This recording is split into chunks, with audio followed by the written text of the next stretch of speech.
the Ghanaians are saying that for the Nigerian trader to trade in that country, they need to pay a certain amount of money, and then some Nigerians have also weighed into the matter. Some have also castigated the government for not doing enough to protect Nigerians in that country. But I'm joined live on the line this morning by Basharu Dele Momodu. He's a Nigerian, but he has his businesses based in Ghana. He's a publisher of Ovation Magazine.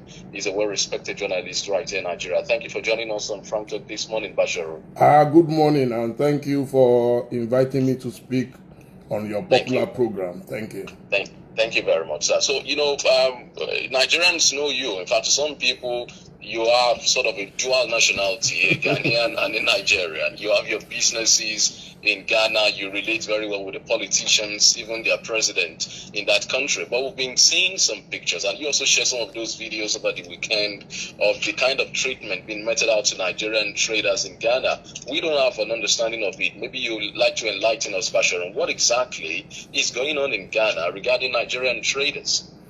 Well, let me start by saying that I'm a proud Pan-Africanist, and I was largely influenced by the books of the Osagyefo, Dr. Kwame Nkrumah. Growing up and reading a lot of African literature, I realized that we had some leaders who wanted Africa to unite. In fact, the title of one of Dr. Nkrumah's books is Africa Must Unite. So we had Dr. Nkrumah, we had, of course, the Mwalimu, Julius Nyerere from Tanzania, and a few of them like that. To cut a long story short, I discovered Ghana in 1995 on my way to exile in England. I passed through Ghana, and I instantly fell in love with the country. President John Jerry Rawlings was in power at the time. And I loved what I saw. There was no problem between Nigeria and Ghana. In fact, I felt very, very much at home. Unfortunately, I don't know what has happened. So by the time I came back to stay partly in Ghana and invested heavily in Ghana, President Kufuor was already in power. And the gentleman worked very hard to bring Nigeria and Ghana closer. In fact, before he left government, he made sure that one of the longest and one of the most important roads in Ghana was named after President Olusegun Obasanjo. He was the one who succeeded finally in bringing Nigerian banks to Ghana. The first bank was Standard Trust Bank, which now metamorphosed into the United Bank for Africa. And the Minister of Tourism worked very closely with Ovation to market Ghana to the world. So yesterday I was looking at a picture of myself and President Kufuor when that work was being done. Their property business. Today, Nigerians have so much investment in property, in banking, and other institutions. Our students go to Ghanaian universities. They pay heavily. They are made to pay as foreign students. Now, the question is, what is the definition of ECOWAS? I thought it was meant to be, freedom of movement of goods and people. But the videos I'm seeing out of Ghana, I'm not in Ghana at the moment, are very disturbing. And immediately I got those videos, I fired them to our Minister of Foreign Affairs, Mr. Jeffrey Oyema. And I've just seen his tweet. Just as I was about starting this interview, I saw his tweet where he said action will be taken urgently. Action must be taken speedily. There is no country that allows everybody like Nigeria. If anybody will treat any country, not Nigeria. I know what Nigeria has done in Ghana. Today, just imagine if you remove about 6 Nigerian banks out of the Ghanaian economy. It is not possible. Something will happen. If all the properties in Trasaco Valley, in Airport Residential, in cantonment and all those places, if Nigerians decide that, okay, we are selling off and we're going. So you cannot like only the big investors and then you don't like the retailers. Because the problem now is with the retailers. The retailers, how do you ask a retailer? And what saddens me is that my own friend, young people, who should educate the government and tell them that this is unfair. We have Nigerians and Ghanaians living in America. They live in Europe. If they give us such conditions, can we survive? A lot of them, a lot of Africans who live abroad, and that includes Nigerians and Ghanaians, don't even have their working papers. If the police comes and beats them up the way they were beating up our shop owners in Ghana, I'm sure the whole world will start a movement and say Black Lives Matter. So African lives don't matter. Now, Ghana is inviting those who were taken away as slaves. Last year, Ghana celebrated Year of the Return. So when those blacks return, are they going to ask them to invest $1 million before they start a business? I know of so many. I employ Ghanaians, so I know what I'm saying. I employ Ghanaians both in Ghana and in Nigeria. Okay? And I know what I've paid their salaries in full since this COVID started. At a time, many companies are laying off workers. I've not been to Ghana. I don't need them right now. Maybe I need one. But I'm keeping them because they are human beings. They are our brothers. So we are sending a message across to Ghana that you cannot ill-treat Nigerians anyhow. There is no election that takes place in Ghana that candidates and everybody will not come to Buhari, come to our country. We support with everything in oil and gas. The West African gas pipeline, when we had problems here, it affected Ghana. The electricity went down. Okay? Obasanjo just sent so many cars to support the Ghanaian police. The bulk of the hotels in Ghana today will be empty if Nigerians don't go to Ghana.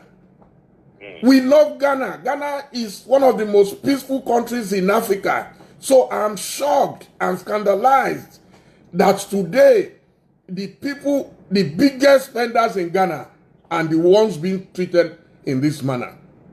And we are appealing to the government authorities in Ghana and also appealing to our own government in Abuja that they must intervene urgently. There is no way you can have a petty trader to invest $1 million before you can trade in any country.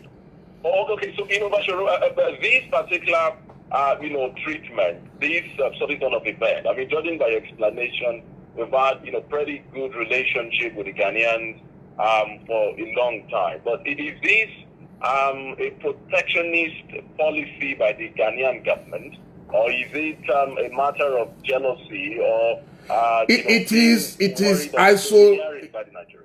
isolationist, it is protectionist, and we've had a heated debate on social media yesterday with our Ghanaian friends.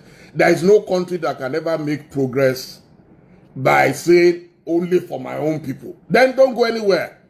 Then tell the people to go back to their countries. In fact, if I were the leader of Nigeria today, what I will do immediately is to order all those people and make provisions for them. We're talking to a few state governments in Nigeria. Go and pull out your people. Instead of waiting till maybe things will get so bad and they will be killed. So get them out and come and settle them. Because how much can you make in any economy that you will invest $1 million? When we got there, they told us we had to invest $50,000. And I'm talking in the early maybe about 2002, 2003. They said we must invest $50,000. And that $50,000, when you transfer it, you must convert it into cedis. But then we're talking of a spare parts dealer. The thing is that there are people who push the government in Ghana. This is not the first time it's happening. But before we were able to resolve it, what they do is they think they can't compete with the Nigerians. You understand? It is about competition. Yeah, I will not use the word jealousy. It's about competition. And election is coming in December. So this is the best time that anyone can blackmail the government and say, no, you are not protecting us enough. You are allowing these Nigerians to take over our business. But it's the same way Ghanaians come to Nigeria. I'll give you just one example. When Governor Gbenga Daniel was the governor of Ogun State, A Ghanaian couple, I didn't know them, I never met them, called me frantically in Ghana and said they were demolishing illegal structures at Agbara Industrial Estate in Ogun State, and that all their investments they brought from Ghana was about to be demolished. I called the governor. I said, please, we must not discourage foreign investment. We are the ones always shouting for it. The white man will come. He will not invest that $1 million. We'll be the ones begging them to invest. And you will not believe it. The governor hearkened to my advice and immediately ordered that these Ghanaians must not be touched. That they, in fact, they should go and check and see how they can make them feel welcome in Agbara. Why can't we do that, for our own people in Ghana? If people commit illegalities, I will never support them. There are Nigerians who give us bad names. I will never condone them. But in this case, these are people with valid papers. Some of them registered their companies even before all these laws were made. You see, what they did was that suddenly one day, they moved the investment from $50,000 and went as high as $300,000. Who does that? All of our young men are asking us to pay $1 million. That you must invest $1 million before you can trade. How? Where? And I've asked my friends who are defending and trying to justify this nonsense that just mention one country where that is done. And now we're not talking of ECOWAS. And they are beating up people. I saw a man showing them his document. I pay my taxes. He was showing the document. The police said he should get up. The enforcement agency said he should get lost. They refused to look at the papers. That's what got me angry. And why? If you don't want them, simply tell them. It's a very skillful way of telling them to go back home. Trust me. Anybody who asks you to, how many companies in the world started with $1 million? I started Ovation with only £10,000 in London. And it was not mandatory. It was because that was what we could afford. Anywhere in the world, people encourage entrepreneurship. Any Nigerian living in Ghana, won't he pay bills? Is he making money free of charge? So what do we mean by saying somebody should bring one? If they had $1 million, would they leave their country to travel abroad? When they were beating up Africans in South Africa, all of us were shouting. Now we are in West Africa. It's wrong. It's wrong. They say it's our law. Ask anybody now, they will say it's our law. What law? Law must have human face. I know the level of investment. If others don't know, I've been the chief promoter of Ghana in Nigeria. And that's why, in fact, a lot of people are telling me now that you see Tony. But I was encouraged by Dr. Kwame Nkrumah. I read all his books. I have all of them in my library here. So what is wrong with the black man? But the white man, you will not believe it. There was a time they were giving us problems in Ghana. And I belong to an association, the British Investors in Ghana. And then we went to our clubhouse for a meeting. And when I was telling them our ordeal, one white guy said, but me, I've been living in Ghana for 20 years and nobody has ever asked me questions. You will not believe it. White man. It's the same nonsense that make Africans to have to go and obtain visa to go to South Africa after everything that we did in South Africa. It's the same thing. But if I carry British passport, I will enter South Africa. I don't need visa. It's the same mindset. So I am speaking. Permit me to cut in again, but are you satisfied with the response of the Nigerian government? No, I am not. I am not. I am not. The Honorable Minister of Foreign Affairs is my friend and big brother. I call him Egbon, he calls me Aburo. I am not. I've sent messages to him and I've sent to Honorable Abike Dabiri Erewa. Okay, but this is not under Abike Dabiri Erewa's purview because this has to be done at the presidential level. As a matter of fact, I don't think it's the minister who should speak. The president should send a powerful message across to his colleague in Ghana and say, I will no longer condone. They demolished part of our High Commission's properties the other day and they were giving excuses, cock and bull stories, offering apologies. How do you cure cancer with Panadol? You understand? So the thing is that It's either you love me or you don't. People want us only to come as tourists. In West Africa, not as investors. Any country that tells you put down $1 million before you set up business, that country says don't come. I don't know why people are afraid to face reality. If a country does not want me, then I leave. I always tell my friends, I say, look, if your wallet is too much, you know they didn't chase me out of my country. I came here and invested my money. The money I invested there, if I invested it, I would have bought properties in Banana Island. But we thought, let's expand. After all, Coca-Cola is all over the world. So why can't we have Nigerian businesses all over the world? CNN is everywhere. So why can't we have Ovation International everywhere? That is what drove me to Ghana. And I'm telling you, Ghanaians are beautiful people. It's just a few people. Ghanaians are fantastic. I've traveled to every part. I probably know Ghana more than Nigeria. Up to Bolgatanga, to Wa, that is the end of Ghana. I've been everywhere by road.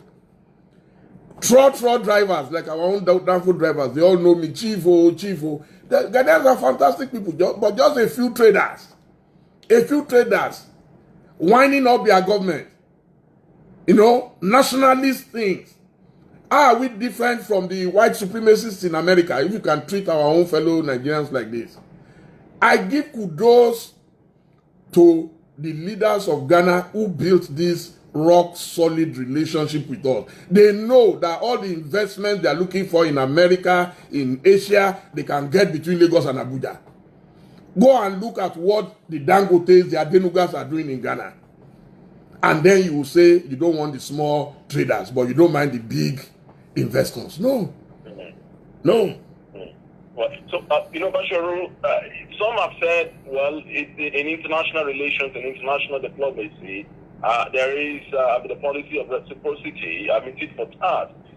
Judging by your own knowledge of the Nigerian-Ghanaian business relationship, if we are to pay them back in their own coin, do we have that much Ghanaian investment in Nigeria at that level to reciprocate this their unfair gesture?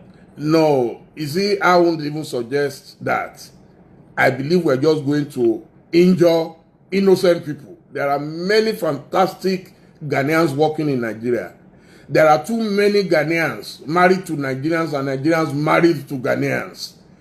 If they understand, we should not allow politicians who are using politics to whip up raw sentiments and emotions to divide us. I will not touch the ordinary Ghanaians in Nigeria. Some people have been saying it on social media yesterday, let's go and beat them up. No, I will never support it. I will never support the measure.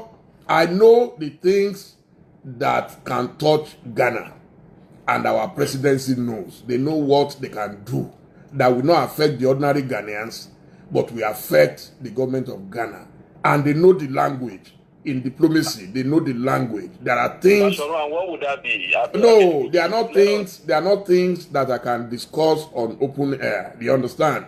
So there are all kinds of bilateral relationships between our countries, and those bilateral relationships guarantee that if either of us is misbehaving, there is something we can do about it.